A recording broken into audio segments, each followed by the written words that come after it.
Hey everyone, welcome to a very special edition of the Spirit of Liberty broadcast. I am Pastor Tommy McMurtry from Liberty Baptist in Rock Falls, and today I went to a big event in Chicago, Illinois. It was a Reopen Illinois event in Chicago at the James Thompson Center, I believe is where it was, and they had a big rally there trying to just encourage the governor to open up the state of Illinois.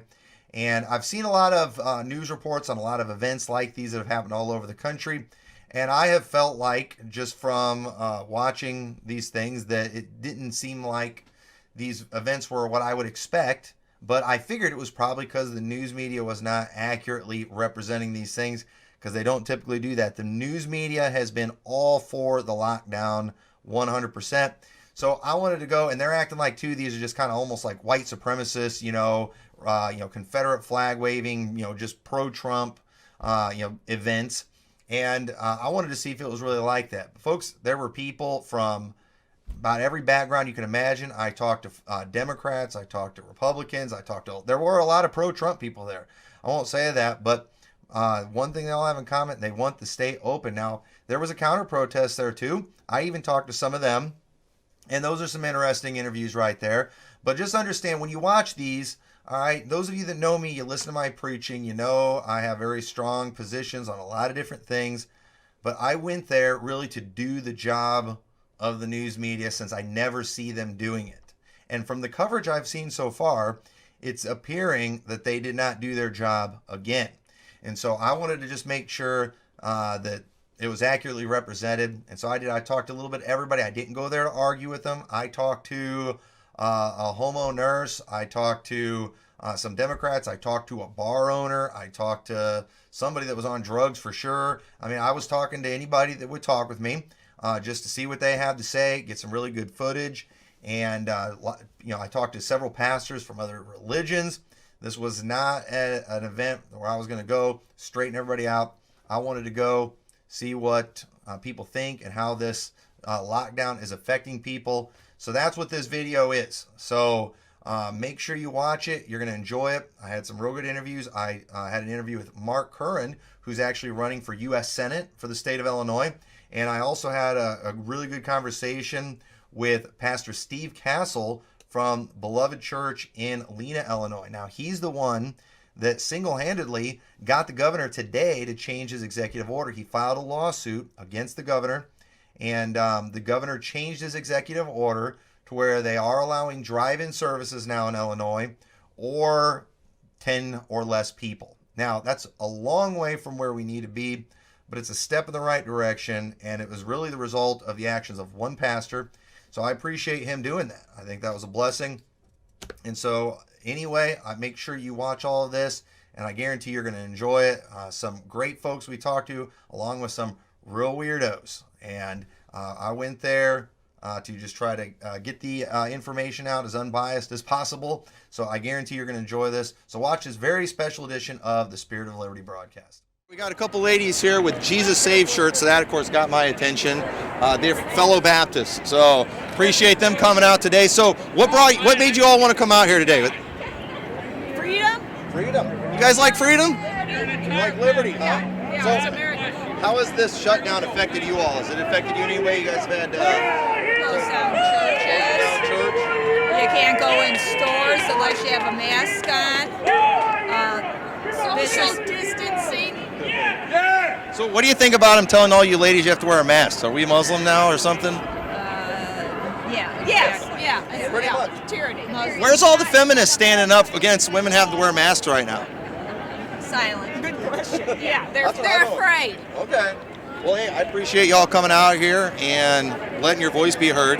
So, what you have a message for the governor? Let our people free. Yeah. Amen. Yeah. All right. Thank you. All right, man. What's your name? Milena Zerdin. Milena. Well, I can see that you're a furloughed RN. So, what do you think about this? I thought the hospitals were all going to be overflowing, maximum capacity. What's it like where you're at? I work at 2 different hospitals. Both of them are about half full of patients. For the last 6 weeks, we have been doing no elective procedures. I work in departments that perform elective procedures at both hospitals. I was furloughed from one. The other one, I got thrown in the labor pool.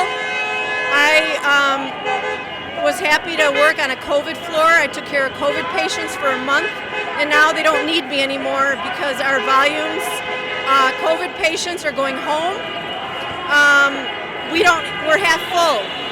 Nurses there's no work for a lot of nurses. So this has really affected you then for the negative, as somebody that's in the healthcare community. Yep. What do you have to say to the governor right now? The governor needs to start opening up this state. We need to start opening up, allow people that need health care to get their health care they need, go to hospitals, get procedures and screening procedures, surgical procedures done, because if they stay home, they are going to get sicker and have more health problems. Right, and this seems like it's something that's not being talked about very much. With them stopping these elective surgeries, they act like these are non-essential things that don't affect people's lives. I mean, what do you think's happening to all these people that are just waiting, for these surgeries that need to be done? Some people are getting sicker at home. Some people I've heard, are dying at home because they're afraid to go to the hospital for fear of getting COVID. And it's a tragedy. We're losing more lives because of this than lives that are being lost due to the illness. All right. Well, thank you for representing, and I appreciate you being here, and hopefully we get the message out. Get this state open back up. Thank you. What's your name? My name is Brandon McReynolds. And what group are you guys with? We are the Church of God. Yeah. So you're from here in Chicago, right? Yes, sir. So how long have you guys been able to assemble lately? Well, because of the current situation, we haven't been able to assemble publicly very much. Okay. Are you kind of like me? You doing some anyway?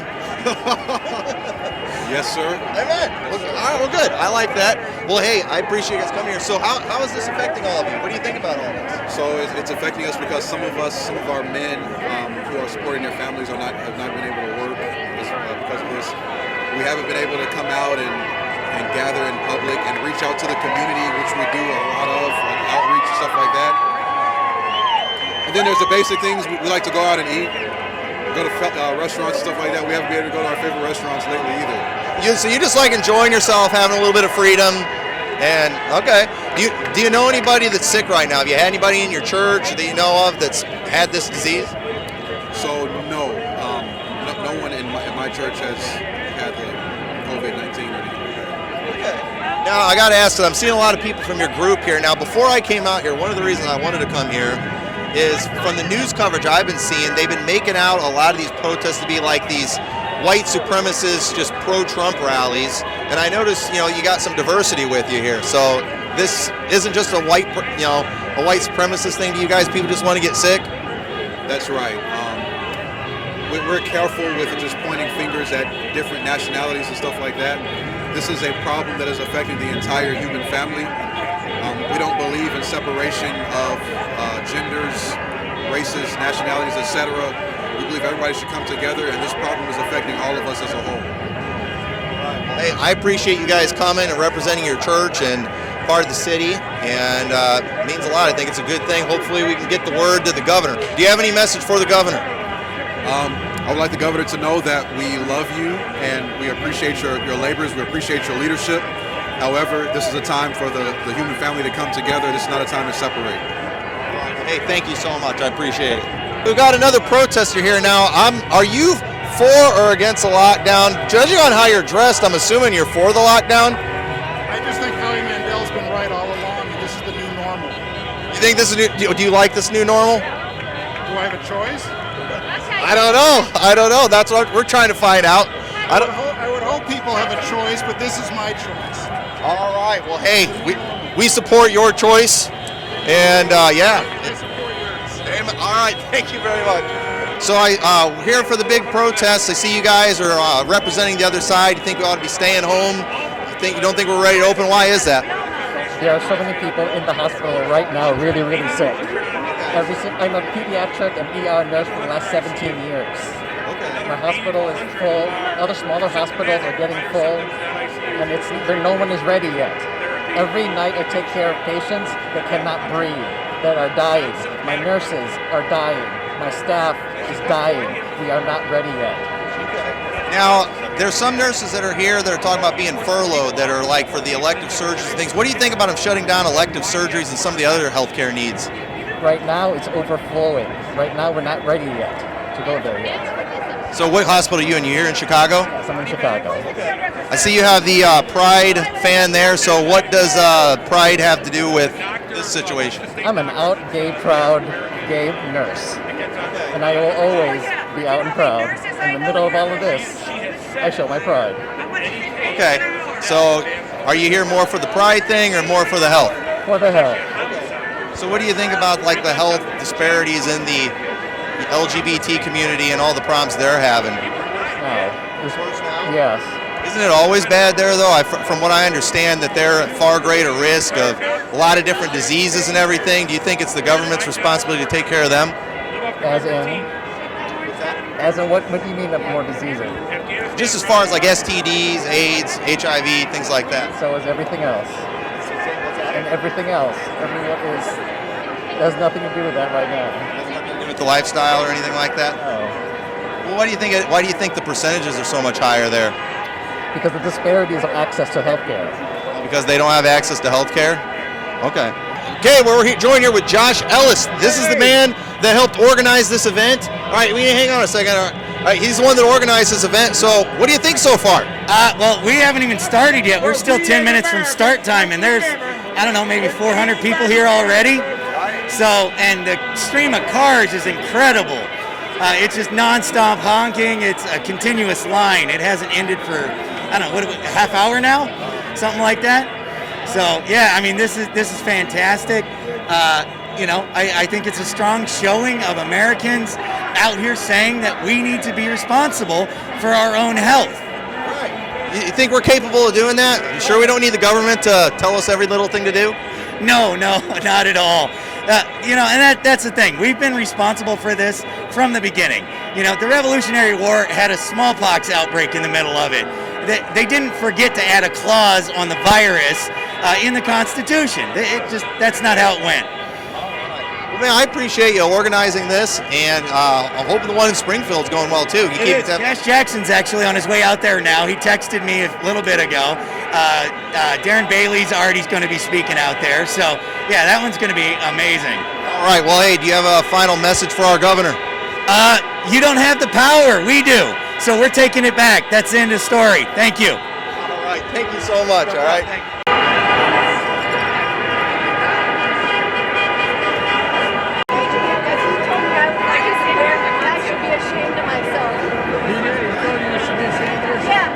Yeah, which one told you you should be ashamed of yourself? The guy right there?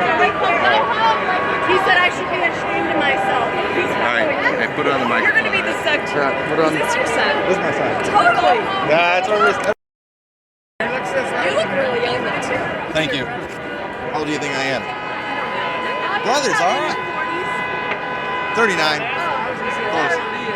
Being a pastor ages you. Yeah, it's the hairline. It makes everything I'm older than I am. Can I do an interview with you? All right. Hey. All right. So, what's your position? My position on what? In the medical world. I'm a registered nurse at the University of Illinois Chicago Hospital in the emergency department. Do you think people should be staying home right now and shouldn't be out protesting? That's correct. All right. I know you told one of the nurses here that she should be ashamed of herself for spreading false information. So now I have no expertise in the medical world. I don't know what I'm talking about, but I would assume both of you guys know more than I do. So who do I listen to? So what she should be doing is not being mad at other nurses. She should be arguing against her management at her hospital. She should be organizing her nurses so that way she can get the demands that she needs, so that way she can recover, so that way she can get paid at home, so that way she doesn't have to be furloughed. If she organized her nurses into a union, they would have a contract where she wouldn't be furloughed. Right, Guess what? I don't belong to a union. You should. Should she have to? Should she have a choice? If she wants to. I am a nurse. So, But the fact is, unions have higher wages, we have better benefits, we're able to sit down with management as equals, and we're able to hammer out differences.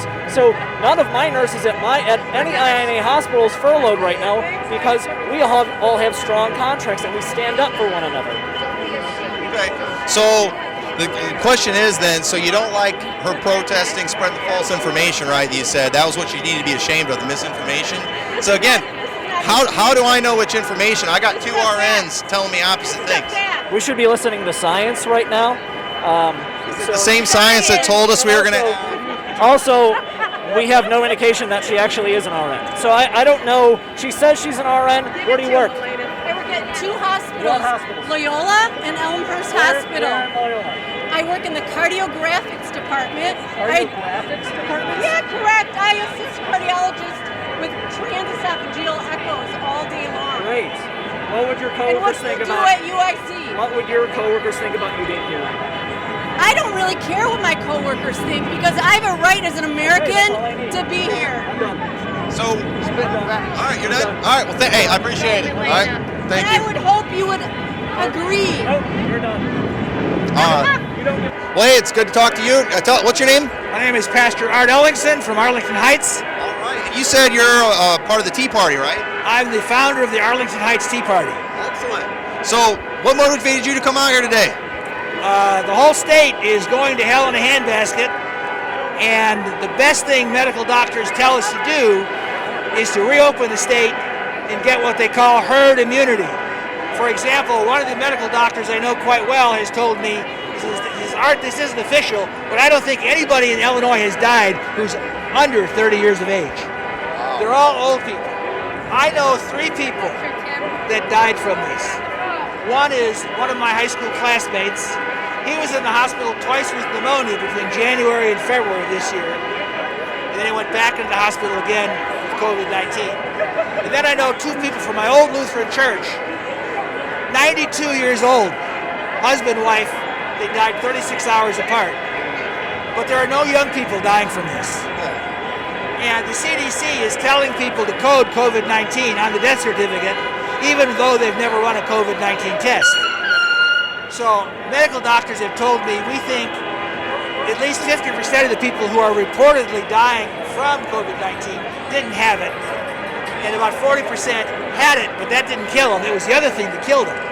Like a guy that has a heart attack. Well, if he's got COVID-19 and he dies of a heart attack, you can't blame COVID-19 for his death. And so that's the problem. We're actually, at this point,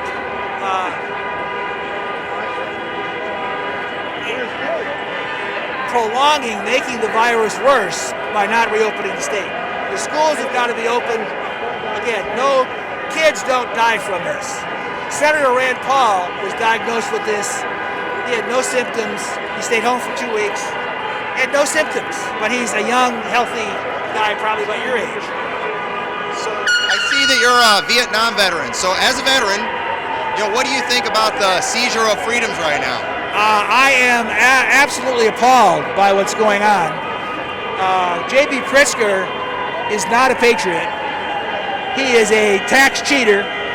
He has 2 houses on North Astor Street, and he took all the toilets out of one house so he wouldn't have to pay real estate taxes on this empty house next door to the house he lives in. Of course, right now his wife and kids are in Florida at a $12 million horse ranch that they bought the day after Election Day.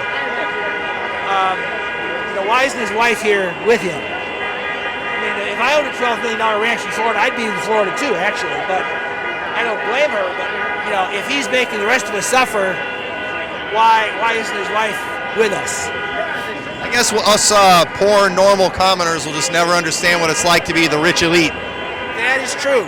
And I know more about being normal than most people because I'm a graduate of Illinois State University. I actually lived for 4 years in Normal. I know what normal is. And normal is more than just a zip code. That's right. Well, I appreciate you talking with us, all right? Thank you for coming out. And for one final thing, what's your message to J.B. Pritzker? Open the state. You're not the king. You're violating our civil rights, and everything you're doing is illegal. And an Illinois judge in Louisville, Illinois, agreed with that when you were sued by State Rep Darren Bailey. So open up the state and follow that court order. Thank you very much. There's a United States. All right, I want you to notice, get a shot of the opposition protesters here. There's very few. I mean, we're talking like maybe 20 or less. There's hundreds of people. Now get it. Look at all the other everywhere else. We've got hundreds and hundreds of people everywhere else.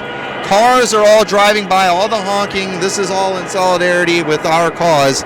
But yet, most of the photographers and people I'm seeing out here are all on the opposition protesters. They're the ones kind of getting a lot of the attention. And that seems pretty typical, seeing as they are promoting the party narrative. So I just want to make sure you all see that. Very, very few opposition. It's literally about 20. Even some of these people over here holding signs with them, they are on our side and just kind of standing there close to them to kind of block them out. So you're getting the real show here, folks. We show reality and how it really is. It is pretty exciting out here. There is a lot of action, a lot of folks from all over, a lot of different religious groups here. I've talked to people from Church of God, Lutheran, Assembly of God, non-denom, Baptist. We've got a little bit of everything out here. I even saw, I think it was a priest. It could have been like some kind of Protestant. But these folks are ready to get this state open back up again. They've had enough. These people thought they lived in a free country, and they're acting like they live in a free country right now. They are ready for the government to acknowledge that we are, in fact, in a free country. How you doing? Are you doing an interview? What's your name? Daniel, the Pete. Daniel, Pete. Yeah, you get an interview with me. Yeah. So what are you here for? I'm here because these don't even know what they have their flags up for. Okay. They didn't even know they had their flags up for. You're here to kind of like straighten them all out, let them know. Make America great again. When was it great for us? It wasn't a little bit great for me. I drink Coronas. I can tell. I drink virus.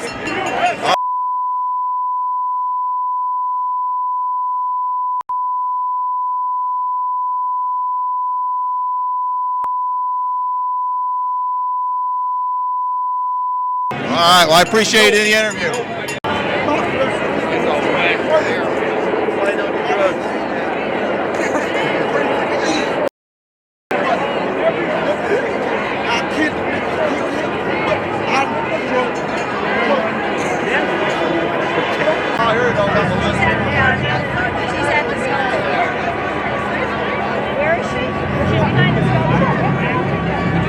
All right, ladies and gentlemen, we have Pastor Steve Castle here. This is the one that filed a lawsuit against our governor. So, hey, Pastor, thank you so much. Yeah, federal lawsuit against Governor Pritzker for obviously flagrantly and violently treading upon our First Amendment rights as Illinoisans. 17 million Illinoisans were put on house arrest. They have no rights to worship. Hebrews 10:25 says, "Do not forsake the assembling of yourselves together." And Governor Pritzker said, "Forsake the assembling of yourselves together." So right now, Governor Pritzker has decided that his authority is above God's authority. And if we remember from history class that the Founding Fathers said that our rights, especially the Bill of Rights, specifically the First Amendment, was an inalienable right and that it came from nature's God. And so that means that either Pritzker believes that he's God or he has violated the First Amendment flagrantly. We all know that he believes that he's violated the First Amendment very, very flagrantly. because midday, after he found out about our federal lawsuit against him, he changed course midday. That is a massive, massive victory. If nothing else happens, Steve Castle fought for every pastor out there. You have the right now to have drive-in services. You have the right to have 10 people in your building. You didn't have the right to do anything before we filed this suit. So worst case scenario, we actually fought for your rights to actually have church, but we are totally not done. I want all of the First Amendment back. I want it all back. All the First Amendment belongs to us as citizens, as patriots of this nation, and I'm going to keep fighting no matter what. I appreciate it. I want to say, as a pastor of a church, I appreciate it. I was thrilled when I heard about it because, a lot of times people don't know exactly how to go about trying to stop these things. And so you kind of hope somebody in the legislature or somebody kind of takes that stand. And I appreciate you taking the time to figure out what needs to be done, getting it done, and being willing to take some ridicule. The governor, he kind of addressed you like, there's something wrong with you. You just don't care about people. Well, what do you have to say to that? The guy, I wish I really had the time, because if somebody was honestly looking for a legitimate debate about this, the fact that right now COVID has a 0.007% chance of killing someone in Illinois. 0.007% chance. That is abysmal. All of the stats that he used, all the science that he used, all of that was absolutely bunk from the very beginning. The fact that right now 210,000 children, if you have a heart, if you're out there and your heart actually beats, listen, 210,000 children in the United States, because of this lockdown, are being right now raped, molested, and physically abused. Raped, molested, and physically abused. I have a heart. Because I have a heart, we have got to end this lockdown. We've got to set people free. We've got to get these kids to some help. The alcoholism in our country, they've already proven it, has gone up. Alcohol and drug abuse has gone up 55%.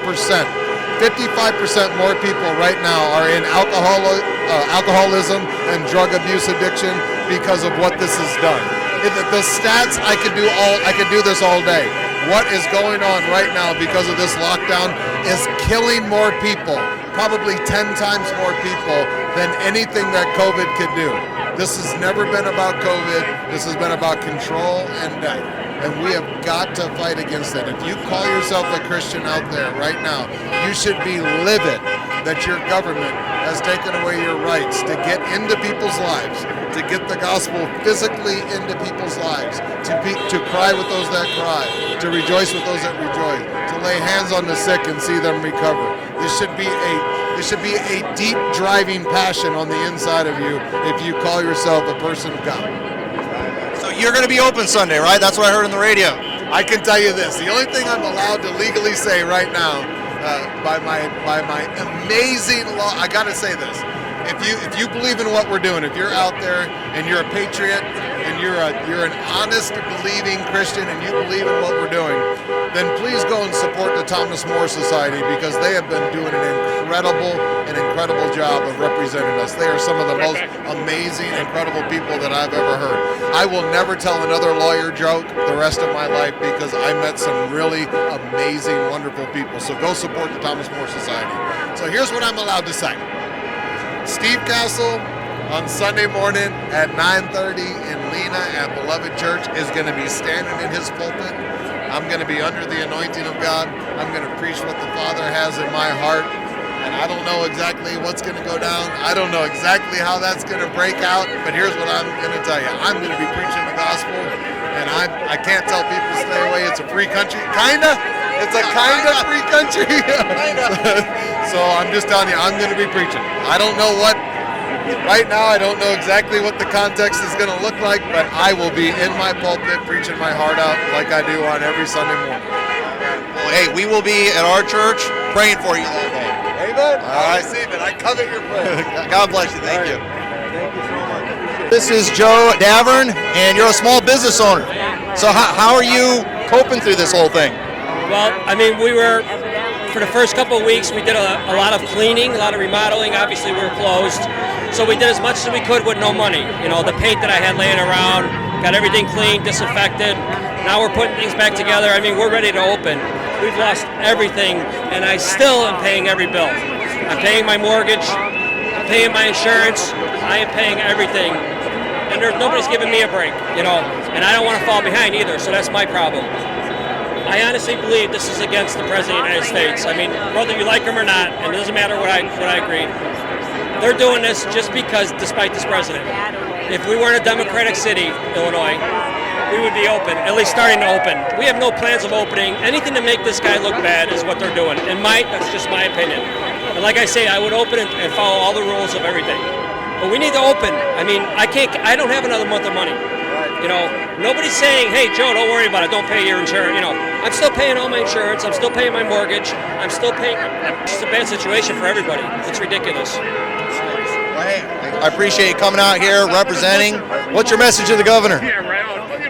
For this governor, you're going to ruin your economy so bad here in Illinois, despite you hate the president, and he hates the president. Regardless of how I feel about this president, I don't care who the president, Obama, if it was Bush before that, or Trump now.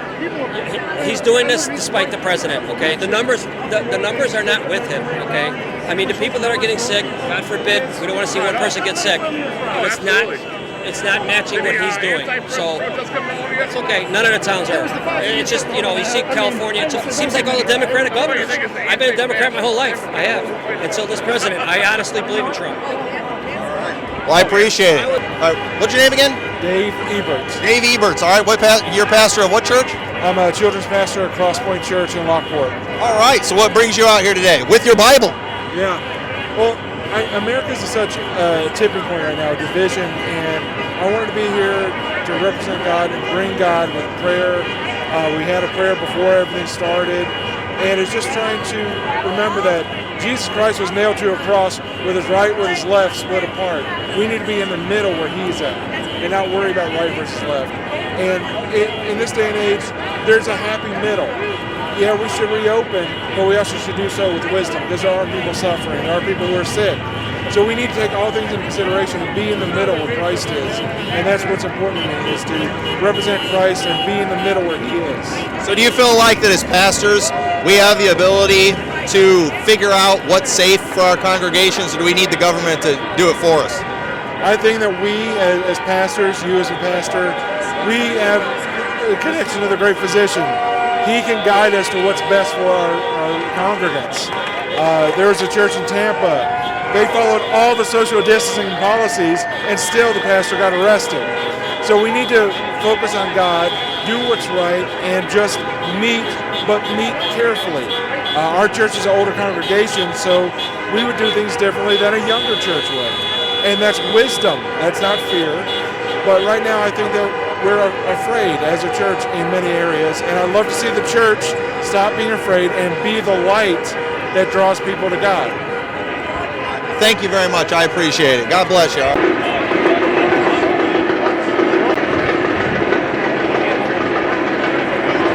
right, so you're Mark Curran, running for Senate, U.S. Senate, right? Yes, sir. Yes, sir. Well, hey, I appreciate you coming out here today. Absolutely. So what do you think about the shutdown? So the shutdown, I think, I'm a constitutional lawyer as well. So obviously, I think the shutdown at this point is unconstitutional. Beyond that, people assume that, the fact that you care about liberty, and the fact that you're not some rich, Democrat, that you don't care about, the coronavirus, and you don't care about, trying to be safe within, reason, what have you. We care about all three. So that's the reality is we want state open as we watch all these other states open. We're the party of the middle class. You can see that right now. Go to a Trump rally. We're the middle class party. We're the people that have to worry about paying bills and supporting families. All right. So if you become senator, are you going to help make sure this doesn't happen again? For sure. I absolutely. We need Donald Trump needs help. So. All right. Well, hey, I appreciate you being here, and I will not forget. Out of all the people running for office, you're the only one I've seen out here today. That means a lot. Appreciate it. Thank you. So what's your name? My name is Steve Deach. Steve Deach. So what brings you out here today? Well, that's why I have my sign here. Food shortages affect us all. In my opinion, the solution to the virus, maybe at the beginning it was okay to shut down, but at this point, we've reached the point of food shortages. So that's something I think that affects everybody regardless of the virus, that's something that we really need to stop the shutdown for. Right, there's a lot of stuff going on with the food where it's like, what are they thinking? Are you involved in the food industry at all? I'm not involved in the food industry, but I just listen to the media. I heard what customer had to say, and I'm an American who's watching the shelves at Walmart go empty. That's something I never thought I would see in this country. That brings a little fear to me. I understand we're not in danger now, but I don't want to wait until the point where we are, so that's why I'm speaking out. I appreciate that. I mean, obviously, we are all customers of the food industry, 100% of us, so I think we have a right to be concerned about that. Yeah. I think it's important that the restaurants open because they are an integral part of the food chain the production chain from top to bottom, so I hope the restaurants open soon. Thank you so much for coming out. Do you have a message for our governor? We're going to impeach you. That would be wonderful. Excellent. Thank you so much. I appreciate it. Well, folks, we've had a great time out here today. It's a lot of fun. A lot of great people out here. A lot of great interviews. A lot of great people. I liked what I saw. I saw people from all different walks. Every race was out here. This wasn't just some white rally or anything like that. It was very pro-Trump. I will say that. It was very pro-Trump. I still don't understand why nobody blames him for any of this. It was Trump that put out Dr. Fauci in front of the whole country that's ruining everything. But either way, people here, they're for freedom. They want this state open back up. They want it open up now. I hope we got the governor's attention. I don't know if he will have noticed us up in his ivory tower, but it is our hope that he will get the message and we can get reopened very, very soon. So thank you so much. I hope you all enjoyed these.